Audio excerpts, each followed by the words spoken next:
Good Tuesday afternoon to you, 4 o'clock time for Sports4CLE. Thanks for joining us.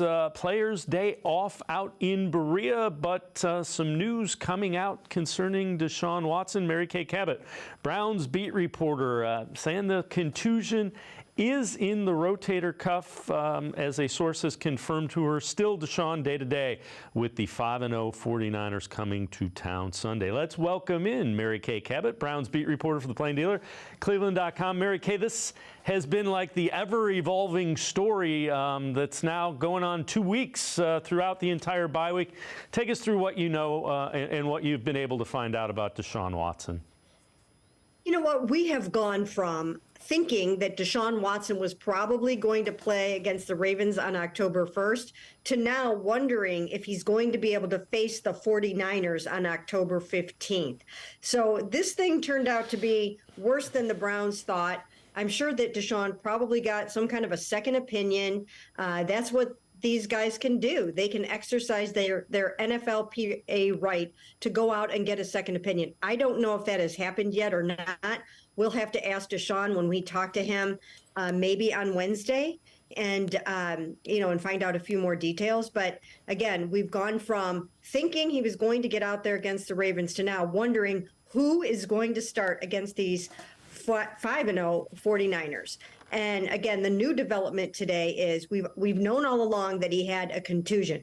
I've been asking over and over and over again in every single press conference if he has any structural damage in the shoulder. And I've been consistently told no, that he does not have any structural damage in the shoulder and that it is just a contusion, which, as we all know, is the same thing as a bruise. Now, today, Tom Pelissero of NFL Network came out and reported that that the contusion itself is in the rotator cuff. Now, I don't think that that is necessarily any bombshell type of news. We knew he had a contusion or a bruise. We just didn't know what location of the shoulder that it was in. So I don't know if this is much worse than it would have been in any other area of the shoulder, or what other areas of the shoulder you even can bruise. I don't know. I'm still planning on talking to somebody more about this, just in terms of what this means.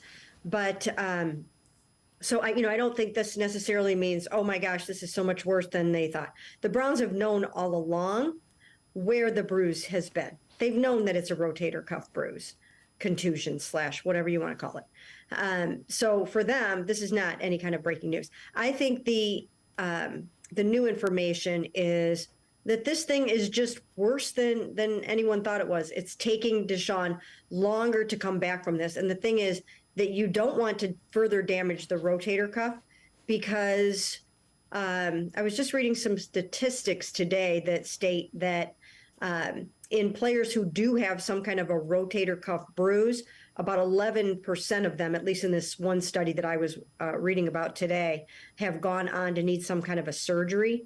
And obviously they don't want anything like that to happen. So assuming, and we still don't know, you mentioned he's still day-to-day. If he's unable to play, does P.J. Walker factor into the decision now after you've seen, DTR struggled mightily against the Ravens. I know it was a tough situation. Do they consider playing a guy who's made some NFL starts? Yeah, I definitely think they will. I asked Kevin Stefanski about that yesterday. He was not prepared to answer that. He was not in the mood to go that far at this point. Of course, they want to keep the 49ers guessing as long as possible. But I definitely think that P.J. Walker will be under serious consideration. And why not? He has started 7 NFL games. He's gone 4-3 in those games. So he actually has a winning record.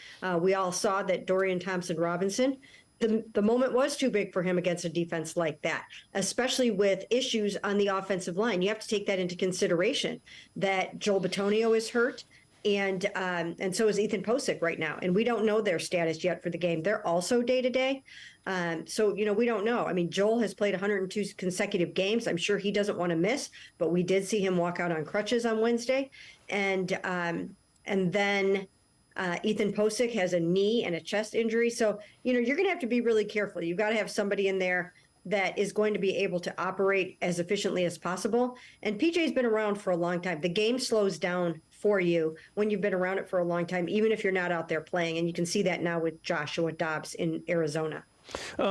Myles Garrett had a banged up ankle against the Ravens as well. Do you get the sense he's more along the lines of being able to go against the 49ers, or is he still in question too? Well, he told us right after the Ravens game when he walked out in a walking boot that he was going to play against the 49ers. He is someone that also plays hurt. We saw him play after he flipped a car 3 times last season. So he'll play in this game. I don't think we have to worry about him. And, we saw him out there yesterday. So he was probably somewhat limited and might continue to be so for a few days, but he'll play. Typically, the bye week is where you tweak things offensively. What do we expect? What do you expect to see in terms of tweaks to this offense?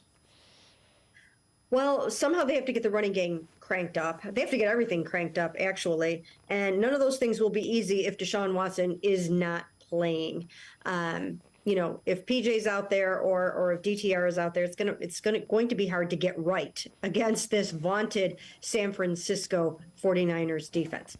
But they do have to do some things much better. They've got to run block better. They've got to run the football better. That goes hand in hand with that. And then they've got to be able to get the ball into their hands, their playmakers more. I mean, there's only been 1 touchdown pass to a wide receiver in 4 games this season. That's 1 to Amari Cooper, and that's it. And, the only tight end who has caught a touchdown pass is Harrison Bryant. So they need to get some of these other guys rolling along. Deshaun Watson has only thrown a total of 4 touchdown passes. And, weather was a factor, obviously, in the first game against the Bengals. And, there have been some other issues. And then he sat out the last game, of course. So he's only played in 3 games. But still, you'd like to see some more production from the passing game, which was supposed to be explosive.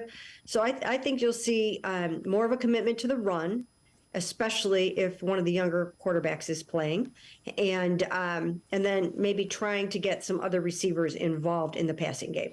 Do you expect to see some of Pierre Strong, some of Kareem? Is it more of a rotational thing, or is it Jerome Ford's our guy, he's taking Nick Chubb's?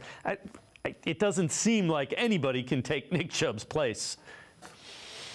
Well, you have to remember that Jerome Ford missed most of training camp with a hamstring injury, and I know I sound like a broken record when I talk about this, but when you miss most of training camp, it's hard to come back strong and just hit the ground running and be ready to go in your first 4 games. It's almost like he's in his preseason right now. So I do think it's a good idea to spread it around a little bit and do the running by committee and change up the pace. I think a little bit of Pierre Strong. I mean, why not? Why not try him and see what he's got? And then, Kareem, he should be more up to speed now. And these guys are all going to have to be able to pick up the blitz and do whatever they can to help get the quarterback protected as much as possible. They're all going to have to catch the ball out of the backfield. That's a big part of the job responsibility for a running back in this offense. And it's not an easy job. One thing I think they should do is, and maybe you're going to ask me this later, but I'll at least just throw it out there now, is I think they should dial back Elijah Moore as a runner and let him focus more on just getting up and running in the passing game. Yeah, is that Elijah Moore is a guy with speed. We know he has elite speed. We know there is separation. We know there is cushion. It would seem it would make sense to get him the ball going north-south where he can utilize that instead of east-west. Yeah, I mean, he's got 4.3 speed. So, I do think they can stretch the field a little bit more with him than they have to this point. But I think it should be whatever it takes to get him the confidence that he needs. He needs to be able to play fast. He needs to be out there playing with as much confidence as possible. He needs to have some success in the short passing game. He needs to get the ball in his hands and they get some yards after catch with that speed. So, I just think that, there are probably some better ways to get him more involved. And I don't think I would be trying to run him too much right now. All right, before we go to break, let's head to the voicemail of Truth and Reason for the first time today.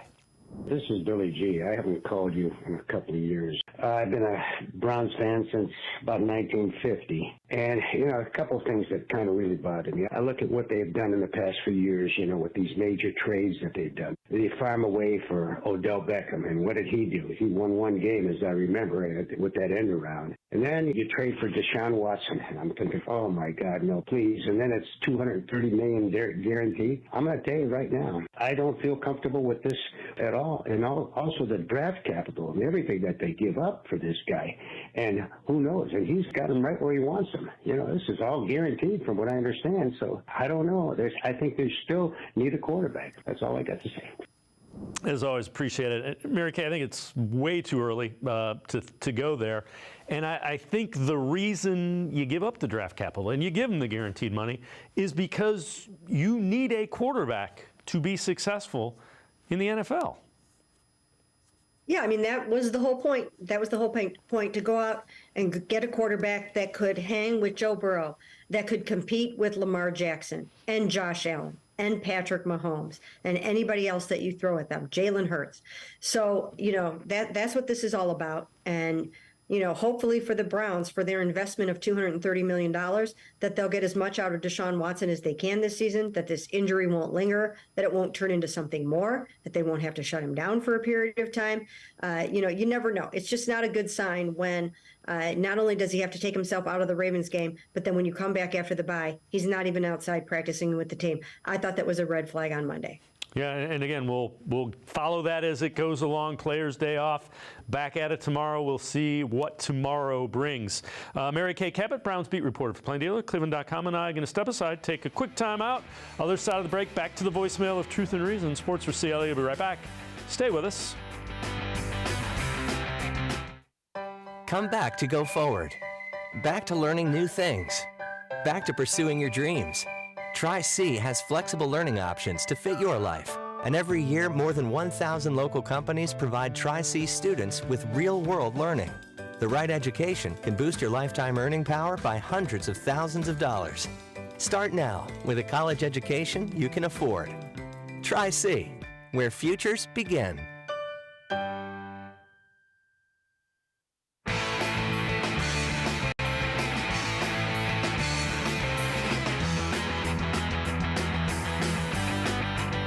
We continue talking Browns with Mary Kay Cabot, Browns beat reporter for the Plain Dealer and cleveland.com. Let's head back to the voicemail of Truth and Reason.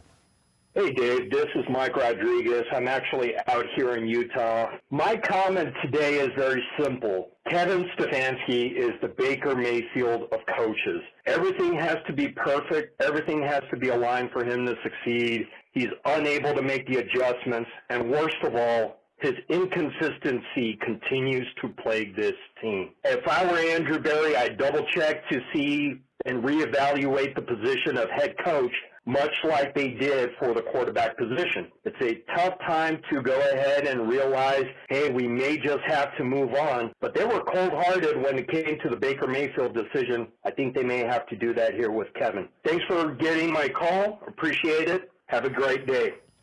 As always, appreciate all of the voicemails. Mary Kay, when you're not winning, things kind of sound that way. I don't agree, but the Browns have to start winning.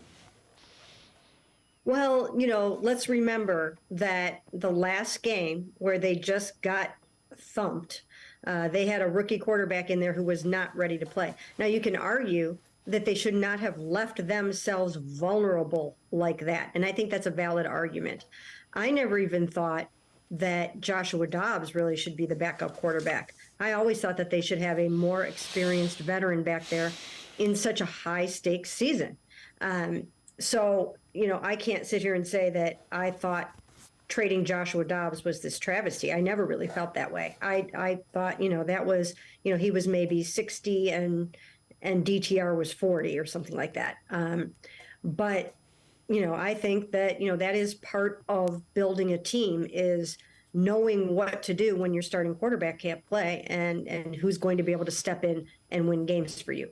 But so that's not Kevin's fault. Having said that, they just played DTR for a game, and that's a really tall order for any coach to have to put him against the Ravens, your 5th round pick in his first NFL start. Now, Brock Purdy, was able to step in last year and do some amazing things. He's now 10-0, and last year he was a rookie when he was winning all those games, late round draft pick like that.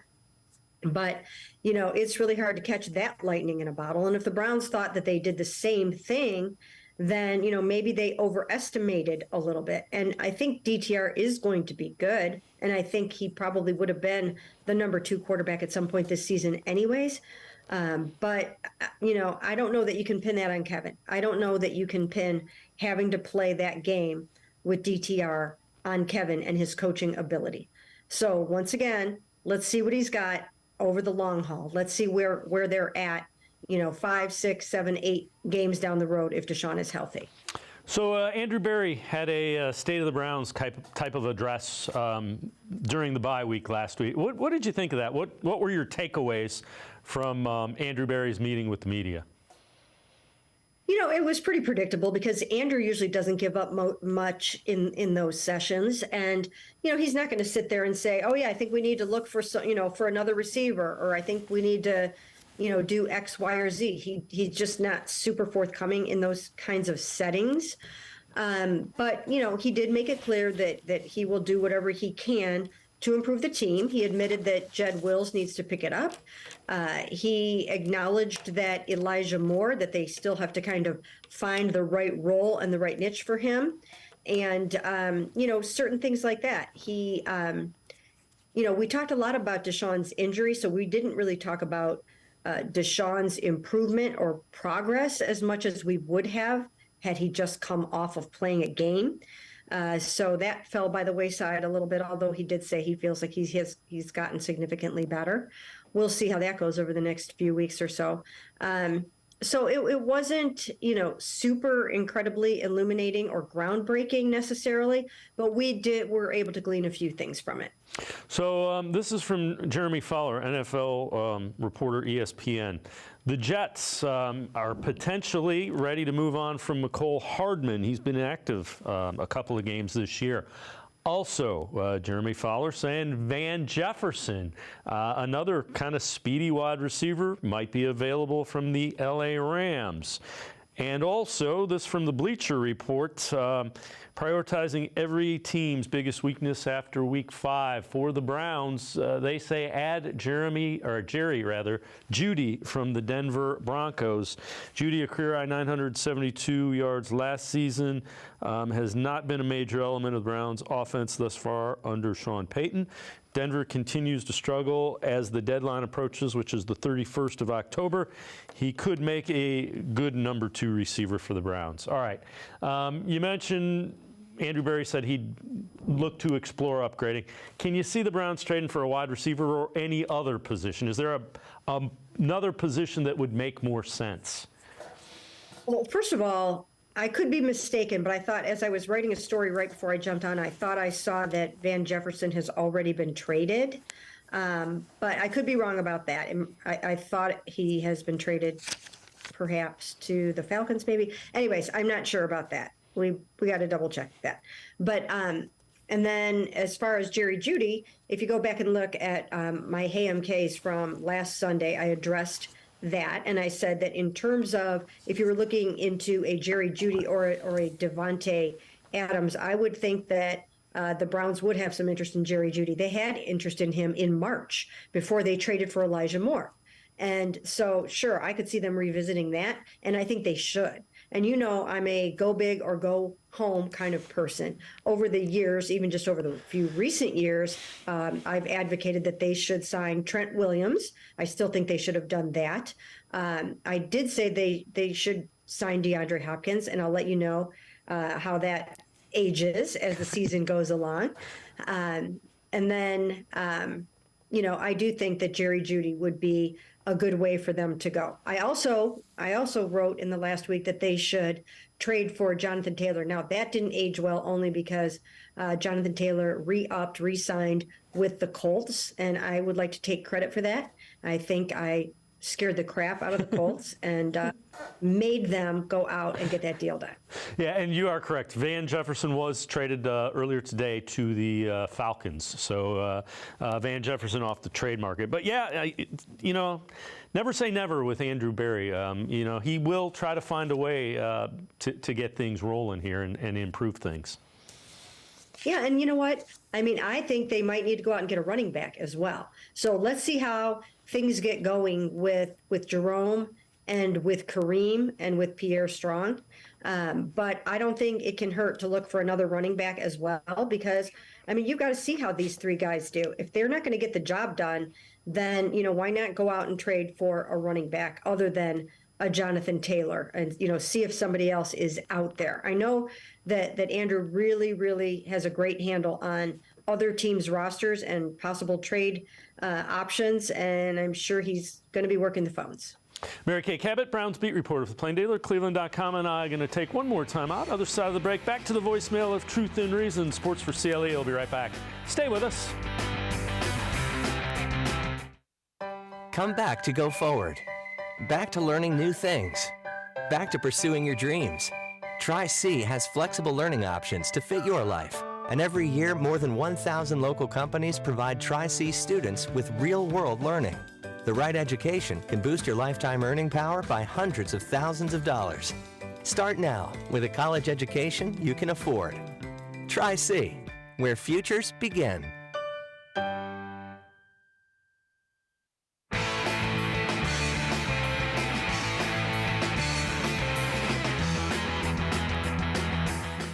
We continue talking Browns with Mary Kay Cabot, Browns beat reporter for Plain Dealer, cleveland.com. Let's head back to the voicemail of Truth and Reason.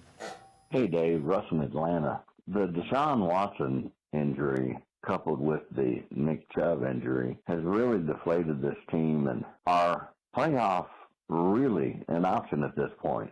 Love the show. As always, appreciate all the voicemails. Mary Kay, everybody is dealing with injuries in the NFL, so I get it. Those are two of the big name ones, but as the Browns will tell you, nobody's going to feel sorry for them.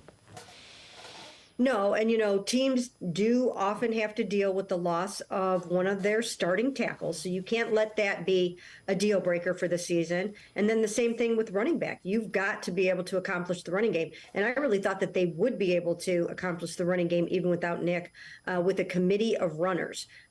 But so far that hasn't been the case, in part because they've run into some really, really stout run defenses, some of the best in the NFL, and they'll see another one on Sunday. So it's certainly not going to get any easier, but they've got to keep working really hard at that. Now, in terms of the season, being over because of these injuries, I think they'll be okay if Deshaun Watson comes back healthy from this shoulder as soon as Sunday. Now, if he doesn't come back Sunday, then he's got to get back out there, soon, because you don't want to fall too far behind in the standings. But as long as he can come back pretty soon, I still think they will have a chance. It's wide open in the AFC North right now. Yeah, without question. And along those lines, take a look at what's coming up for the Browns. 7 of their next 10 opponents after the Niners are under 500. So the schedule gets significantly easier. You got the Cardinals, the Broncos, the Bears, the Ravens, and the Steelers, who you got to deal with. But the tough part of the schedule is really the first 5, and then it's kind of like survive that, and then you got to win the games that you, quite frankly, should win. Yeah, I mean, they should be able to make some hay against those teams that you're talking about. They should be able to win most of those games. The problem is that the other teams in the AFC North are also going to be playing a lot of these same teams that are 500 or less and below 500. And, so it's just going to be dependent upon who gets hot at the right time and just can kind of stay standing in the end. I mean, we see now that Joe Burrow is coming back around, and anything can happen. The Steelers, you can never count them out. So the AFC North alone is going to be really, really tough. And because those teams are all so good, teams in other divisions might get to more victories than one of the one of the runner-up teams in the AFC North, just because they keep canceling each other out. Yeah, they've been beating each other up. They've played each other, the AFC North in the division. So now you're going to see them step outside of that, and it will be interesting to see. This is where a team or two can separate just based on winning a couple of games where you're not beating each other up. Yeah, and but on top of that, then the Browns have got to do that gauntlet one more time. They've got to get through there again. They've got to beat the Bengals, the Ravens, and the Steelers again if they want to accomplish their goals this season. But those will be some of their toughest tests that are remaining. So they're going to have to win those games without a doubt. So you look at the 49ers, obviously playing as well as anybody, probably better than anybody in the NFL. What are some of the keys for the Browns to find a way to get a win? Well, Christian McCaffrey is such a load. It seems like no matter what you do to try to stop him, he's going to get his yards. He's going to get them in the passing game. He's going to get them in the running game. Brock Purdy is an extremely fast processor. He just can diagnose a defense and slice it up pretty easily. He's just really, really good at his job. George Kittle, he just had an outstanding game. To watch them crush the previously 3-1 Cowboys the way they did on Sunday night was really, really impressive. You've got Kyle Juszczyk, who's the fullback who is blocking like crazy for Christian McCaffrey. They just have a Deebo Samuel. You've got the big version of what the Browns are trying to do with Elijah Moore. Hard to do that when you're the size of an Elijah Moore, but Deebo Samuels is very, very effective in that wide back role per se. Then you move over to the defense, and my goodness, Nick Bosa, Fred Warner had a great game. You've got Javon Hargrave, Dre Kinlaw, Eric Armstead, one after another. You just can rattle them off. It's such a deep team. It's such a physical football team. It's going to be hard to win this game. The other thing that jumps out is Browns are -7 in turnover differential. 49ers are +7. That has to, you almost have to flip that if you're going to find a way to win. You've got to be +1, +2, which the Browns have not won the turnover battle in any game so far this year. No, and they're lucky to be 2-2 because you would lose roughly 80% of the time when you lose the turnover battle. The only reason why they are 2-2 is because the defense bailed them out so many times after so many of those giveaways. So, you just can't count on your defense to continue to do that. And you're especially not going to be able to count on your defense to do more than its share against a team like the 49ers. So you've got to be really protective of the football, and they've got to start trying to take it away. But, Kyle Shanahan has such a sound football team fundamentally that I think it will be hard to get the ball out of there. Do you foresee Jim Schwartz and the defense trying to pressure and speed up Brock Purdy a little bit? Nobody's been able to do it so far. Yes, absolutely, 100%. And I think it's going to be a pretty good test for the 49ers, and I think they know that. But they had some of the same issues against the Cowboys with Micah Parsons, and they handled that really well. So here's the key for them, and that is, and Kyle Shanahan knows this, is that, you draw a big circle in red around number 95, and you do whatever you have to do to get him settled down and stopped. And if you can do that and not let him wreck the football game for you, then you probably will be able to do what you need to do. And when you have a left tackle like Trent Williams, who I told the Browns to sign in 2020, and they didn't listen to me, when you have a guy like that, then it's easier to try to hold off a Myles Garrett. That's just going to be, a classic matchup. And Myles is probably just going to just take himself away from there and go somewhere else where he can try to make some hay. Mary Kay Cabot, Browns beat reporter for the Plain Dealer, cleveland.com, as always. Great stuff. Appreciate the time and the insight. Thanks very much, Mary Kay. Thanks for having me. Mary Kay Cabot, make sure you check her out. Always best Browns coverage, cleveland.com, as well as the Plain Dealer. We're going to step aside. We'll continue talking Browns. Tom Withers from the Associated Press joins us. Sports4CLE. We'll be right back. Stay with us. Come back to go forward. Back to learning new things. Back to pursuing your dreams. Tri-C has flexible learning options to fit your life. And every year, more than 1,000 local companies provide Tri-C students with real-world learning. The right education can boost your lifetime earning power by hundreds of thousands of dollars. Start now with a college education you can afford. Tri-C, where futures begin.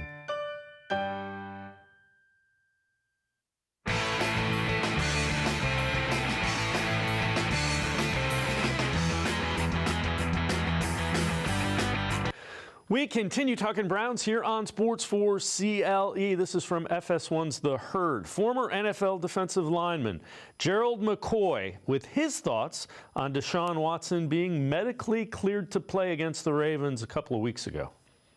Man, listen.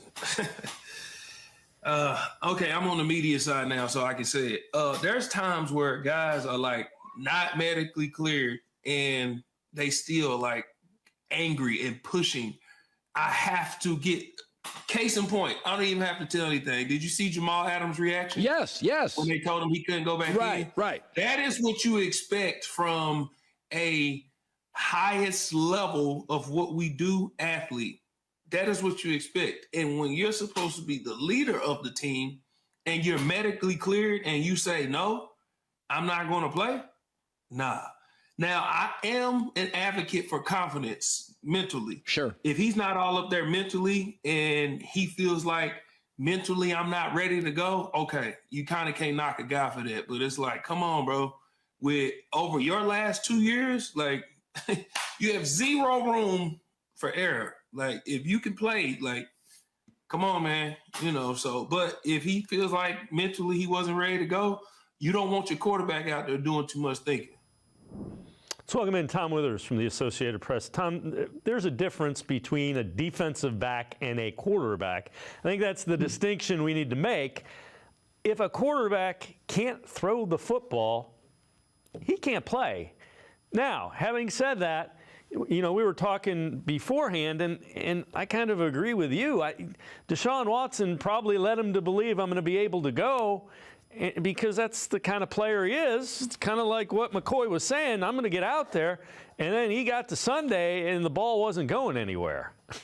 Yeah. Gerald had a lot to say there. There's a lot to unpack with what he had to say in terms of, Deshaun's confidence level, things like that, coming off of his best start so far for the Browns. So, yeah, Dave, I think from the get-go, there was kind of a miscommunication or a failure to communicate here at some level. And I think, at the heart of it is that I think Deshaun wanted to be out there. I think he had convinced himself that he would be ready by Sunday morning. I know as late as Saturday night, and people I was talking to with the Browns felt that it was very likely that he was going to play on Sunday morning. So, they all went to the stadium thinking he was going to play. He went out there for that pregame warm-up. It was obvious that, as now that they've spun this thing into now that he can't function out there and perform at a level that an NFL quarterback can play at. So that's understandable. I think had they said that, Dave, from the get-go, people would not be kind of looking into, whether or not Deshaun Watson has a confidence problem or if there's some kind of conspiracy theory going on here, or is he tough enough or what have you. But, the bottom line was, he didn't play. They were up against a good team with a very good quarterback and a very good defense. And when you throw a rookie quarterback out there, this is what happens. Do you have any confidence at all that he'll be able to go? And if he can't, I would assume you look to P.J. Walker just based on what we saw from DTR. I would kind of think so too. You talk about confidence. You don't want to throw DTR back out there again against arguably the best team in the NFL and have him take, some more lumps the hard way. So, yeah, I'll be honest with you, Dave. I don't know what to think. When we spoke to Andrew Berry last week and we asked him whether this was a long-term issue or not, and he guaranteed us that it wasn't. Everybody thought the bye week would do a world of good for Deshaun. We've heard from Kevin Stefanski talking about how hard he's working to get back out there. He also, you got to wonder that, deep in his heart, he's thinking, hey, I'm coming off a real good game. We don't know what his confidence is like, Dave. He was off the field for 700 days before he played his first game last year. We don't really know where his head is at. We haven't had him around here long enough to really be able to analyze him as a player and as a performer. And so we really don't know what's going on there. And, maybe he thinks, hey, maybe I take one more week and get this thing right. We don't know. And again, I don't think the Browns have helped themselves with some of the communication breakdowns here in the way the message has been delivered. Again, I think some of it falls on Watson for maybe not being as upfront as he needed to be. So, in terms of this Sunday, I think anything's possible. I'm not going to really, I don't worry about it at all, but I wouldn't really be too concerned unless I don't see him out there practicing on Wednesday. To me, then you've got a real red flag and maybe a different kind of situation here with the injury. So bye week is typically when you tweak and do some of the changes after you do the self-scout and all that good stuff. What do you think changes are coming to the offense?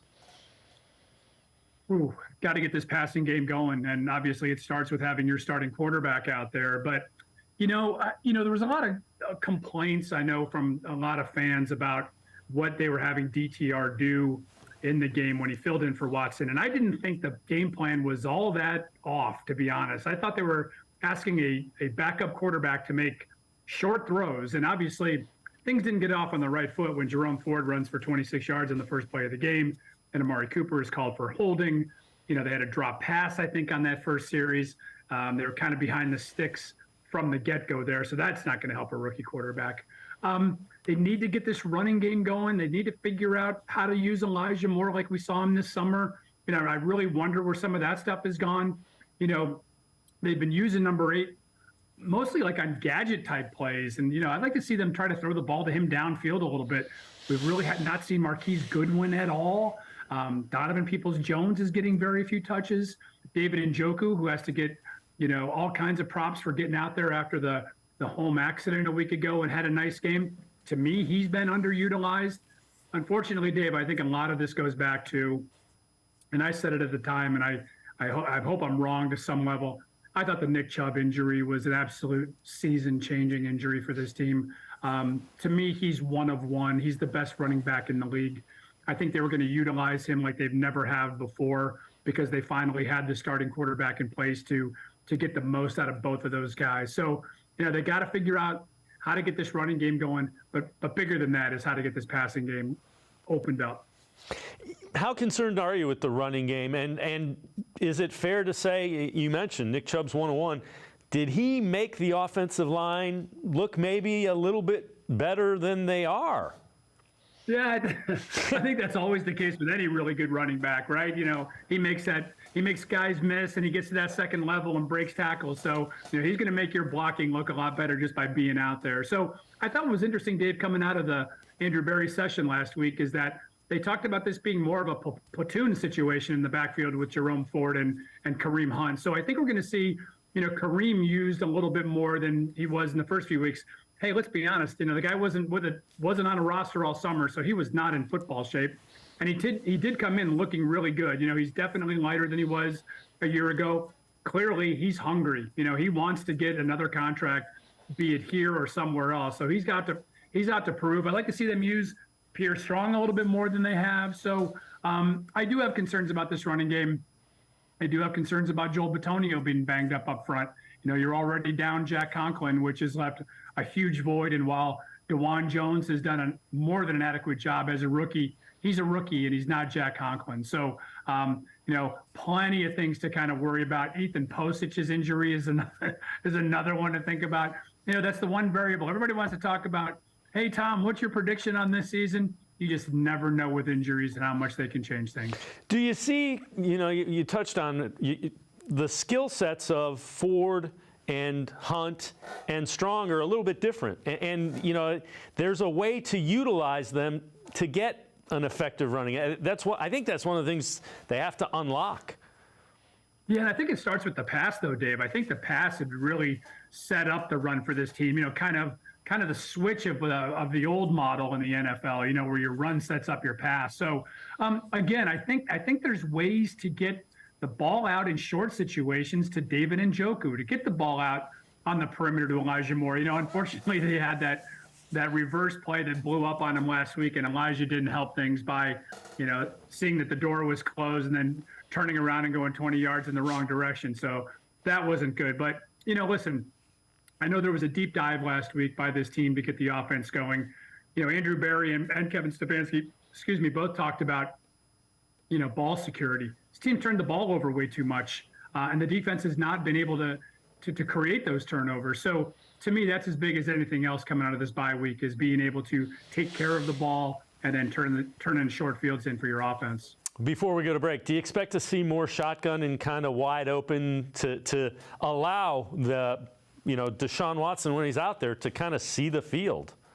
I don't know. If you tell me how bad this shoulder is, Dave, I think you got to really be worried about protecting him now going forward, right?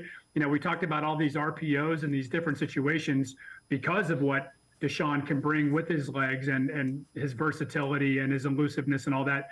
Now, if he's got a banged up shoulder, man, you got to think about protecting him even differently. Now you're talking about, especially going against a 49ers team this week where you got Mr. Bosa coming at you. They're going to have to worry about chipping him, and that means you're probably, going to have to leave a tight end in or a back end. So that changes your entire offense. So until I know exactly what's going on with Deshaun's shoulder, I'm not sure what you can do in terms of having him under center or shotgun or anywhere else. Fair enough. Tom Withers and I from the Associated Press going to step aside, take a quick time out. We head to the voicemail of Truth and Reason. Sports for CLE. I'll be right back. Stay with us. Come back to go forward. Back to learning new things. Back to pursuing your dreams. Tri-C has flexible learning options to fit your life. And every year, more than 1,000 local companies provide Tri-C students with real-world learning. The right education can boost your lifetime earning power by hundreds of thousands of dollars. Start now with a college education you can afford. Tri-C, where futures begin.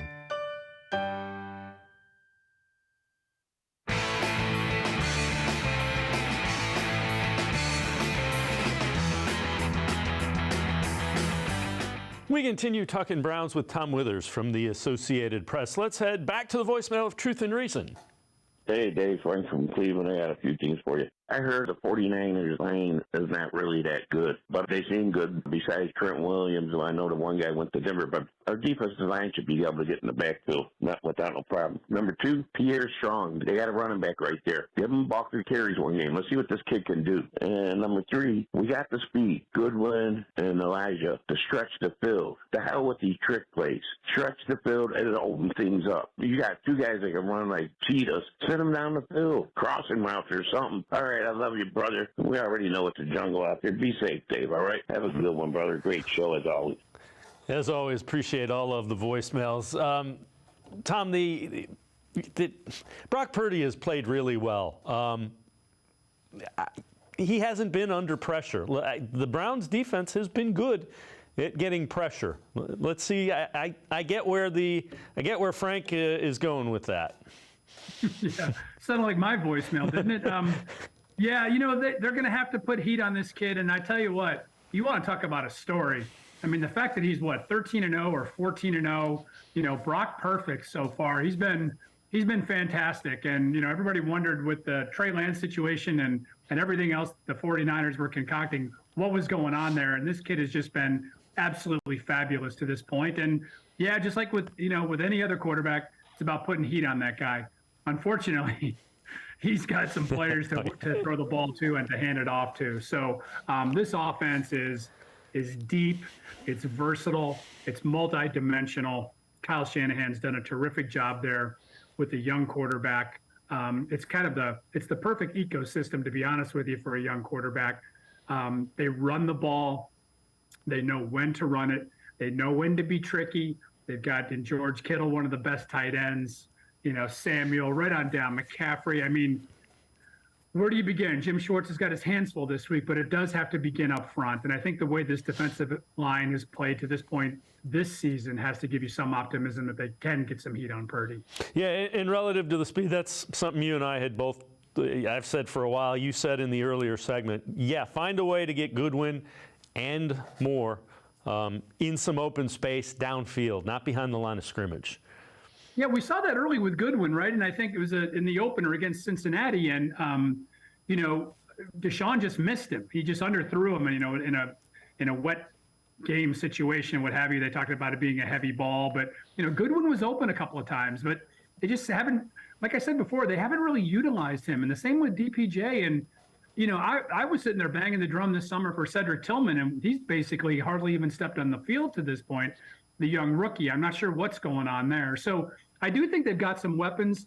I think we also get caught in being a little bit prisoners of the moment, Dave, where we react and we overreact to one game, and we react and we overreact to 4 games so far. And listen, the Browns, as usual, have packed a lot into these first 4 weeks. So there's plenty to dissect. But I urge people too to keep in mind this team is 2-2. They've had an early bye, which is going to make it tough because now you got to play 13 straight weeks. But they're 2-2. I guess the path to 2-2 is not what people expected or had hoped for. But there's still a lot of football to be played. A lot of things can still happen. This is from the Bleacher Report. 6 underrated players earning big contracts in 2024 free agency. One of them is the Browns' Grant Delpit. Potential landing spots: Browns, Packers, Bills. Schwartz has utilized Delpit in a way that highlights his strengths. He already has 1 interception, holding opposing passers to a 28.5 rating when he's targeted. 21 tackles, only 2 missed tackles through 4 games. And yeah, he's a guy. There's no 5th-year option because he wasn't a first-round pick, but he is a guy that is thriving under Jim Schwartz without question.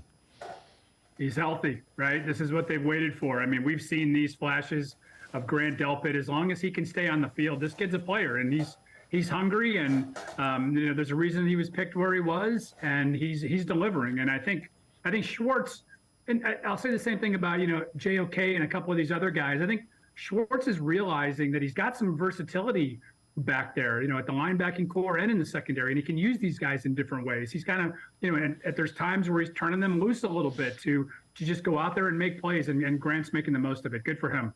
Yeah, that's one of the definitions of a good coach. Find out what your players do well and ask them to do that. And Jim Schwartz is doing that with that defense for the most part. We've alluded to this, and this is not good for the Browns. NFL turnover differential. The Browns are tied for 30th, so tied for the 3rd worst. The 49ers, and you see where they are, -7. They've turned the ball over 10 times. Those are teams that are struggling to win games. They are not in great company with that turnover differential. Those are the bottom. At the top, San Francisco 49ers, who are unbeaten. They are +7, the Browns being -7. There's a 14 turnover difference. And we've only played, the 49ers have played 5 games, the Browns have played 4. That clearly has to change. And you see all of the teams that are doing well, 5 +5 or better. That's how the Steelers are doing so well. So we've said it all along. That'll show you just how important it is to take care of the ball and take it away from your opponent. It really does crystallize things, doesn't it, Dave? And when Barry said that last week, that it was priority number 1 through 10 or whatever number was that he used. Yeah, it's a huge factor. And you know what? And this defense has played really well, and it's about the only thing that it hasn't done is created more turnovers. So they've come close on a couple. There was a strip sack or 2 by Garrett and a couple, and Zadarius Smith that came close to having one. So they're just an inch away. But again, I'll say it's only 4 games, so that can be turned around quick. But that is such a when at the end of the day, when we talk about every NFL game does come down to 3 or 4 or 5 plays, and a lot of times it's that big interception, right? It's that strip sack late in the game. It's the costly fumble inside the 10. So turnovers are a huge part of it.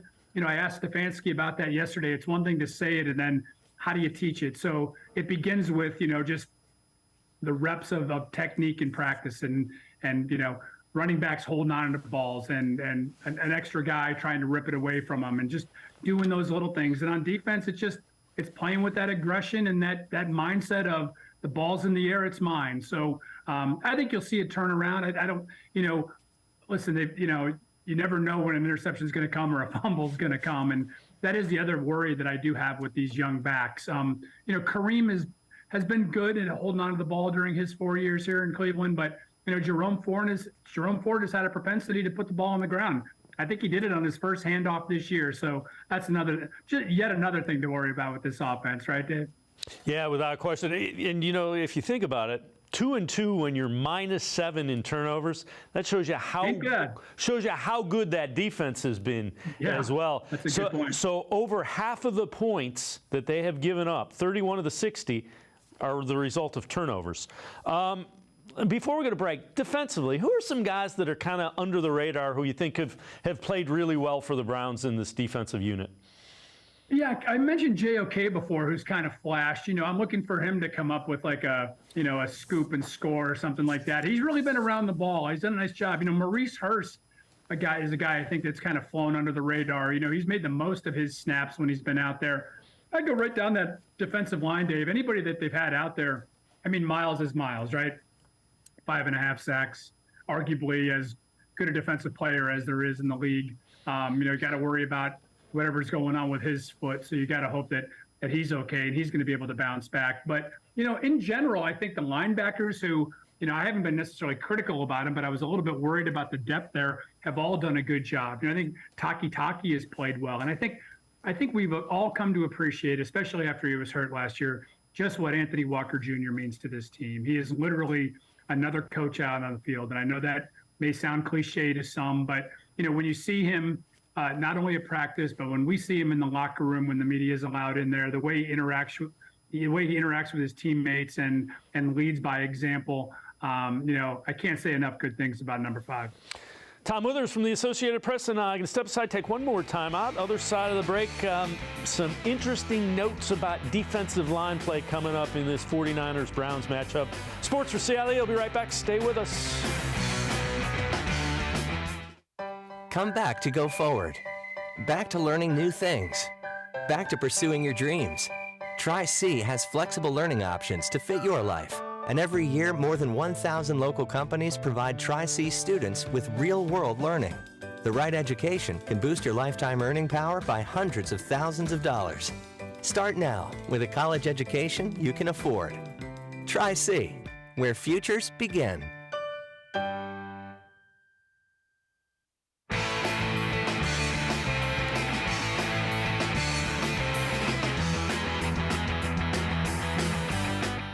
We continue talking Browns with Tom Withers from the Associated Press. So David Lombardi tweets this out. Nick Bosa of the 49ers is the highest graded defensive player in the NFL by a big margin. Take a look at who's number 2. Another one of the 49ers, Oren Burks, just ahead of Myles Garrett. So it's San Francisco and Cleveland with the top 3 graded defensive linemen, according to Pro Football Focus. And that kind of will give Browns fans a little bit of perspective of just how good that defensive line for the Niners is.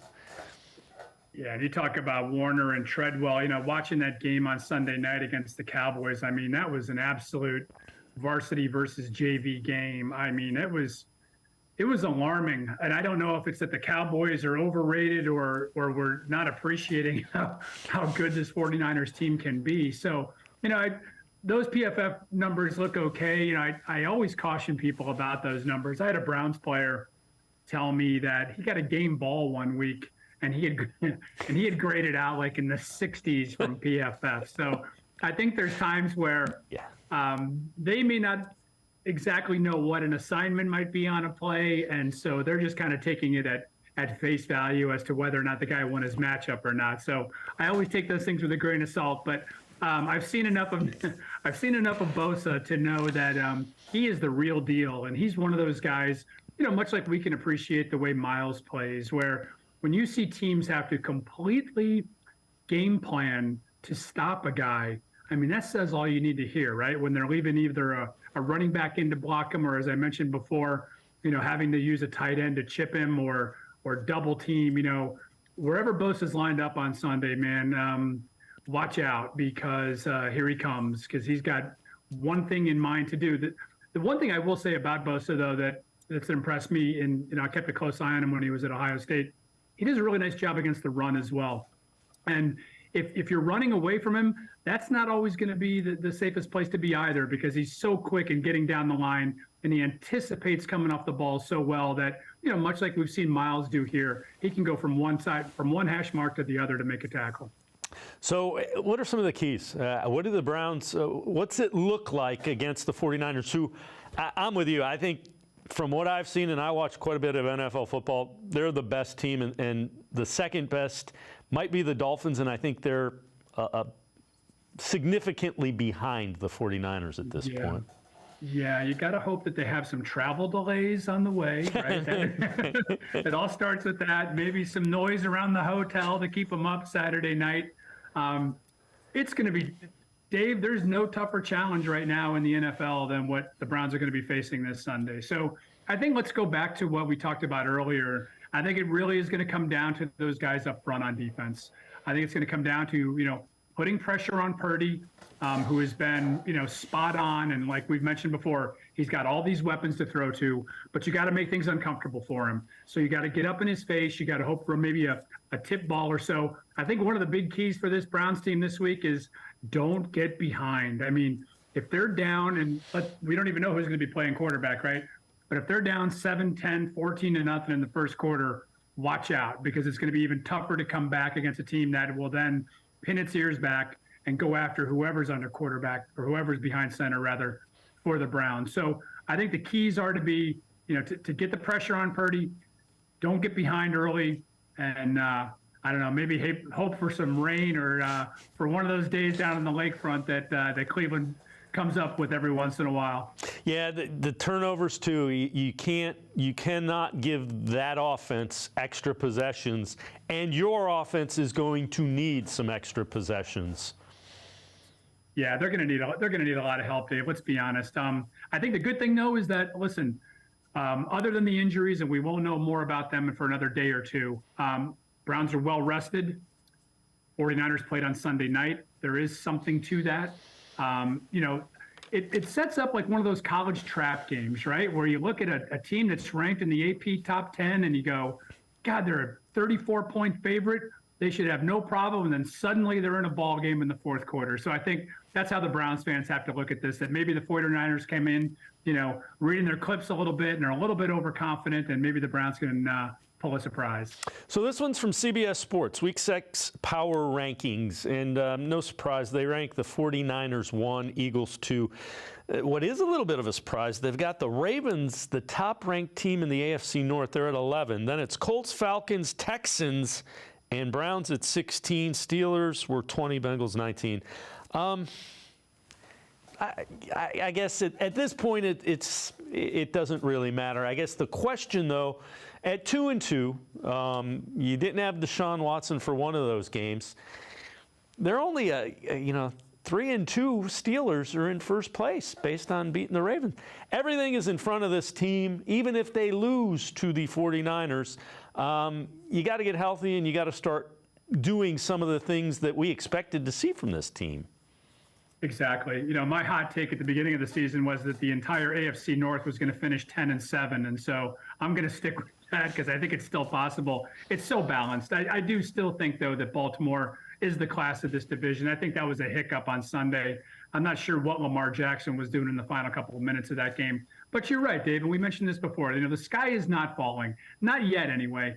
We'll know more about this Watson injury over the next couple of days, which I think is going to be a real telltale sign as to where this season potentially could go. Unfortunately, he comes off his best performance in 9 starts for the Browns and then misses the next game. And so you lose all that momentum. And now, you got to start worrying about the injuries and what that can mean going forward. So, listen, this is an important week coming up. The pressure is going to begin to mount on this coaching staff and this front office if things start going the wrong way. But I thought it was interesting the way that Andrew Berry came out last week and talked to the fan base in terms of, watching this team grow and become better as the year goes on. So that's what they're expecting, and, it begins this Sunday. Yeah, the other thing is, and you kind of touched on it, if we get the Deshaun Watson we saw against the Titans, you're headed in the direction that everybody wants to see it go. Oh, 100%. And, that was the first time that we really saw right? The Houston Texan Deshaun Watson that they paid $230 million to get. So, you got to hope. And, Gerald McCoy touched on a couple things earlier in that clip you teed up for me. You wonder about his confidence. You wonder where he's at in terms of whether he feels like physically he can get back to where he was in 2020. He was really strong this summer in talking about being the best version of himself and being not only back to the 2020 Deshaun Watson, but a better version of that. So Browns fans can only hope that they can see it. Yeah, and Tom, it starts with that shoulder, that throwing shoulder, feeling like it should so he can throw the football. Tom Withers, Associated Press, thanks so much for the time and the insight. Appreciate it very much, Tom. My pleasure. Always nice talking to you, Dave. Tom Withers, make sure you check him out. Always great Browns coverage for the Associated Press. It's going to do it for this edition of Sports for CLE. We'll see you back here tomorrow at 4 o'clock. Have a great night, everybody. See you tomorrow at 4 on Sports for CLE.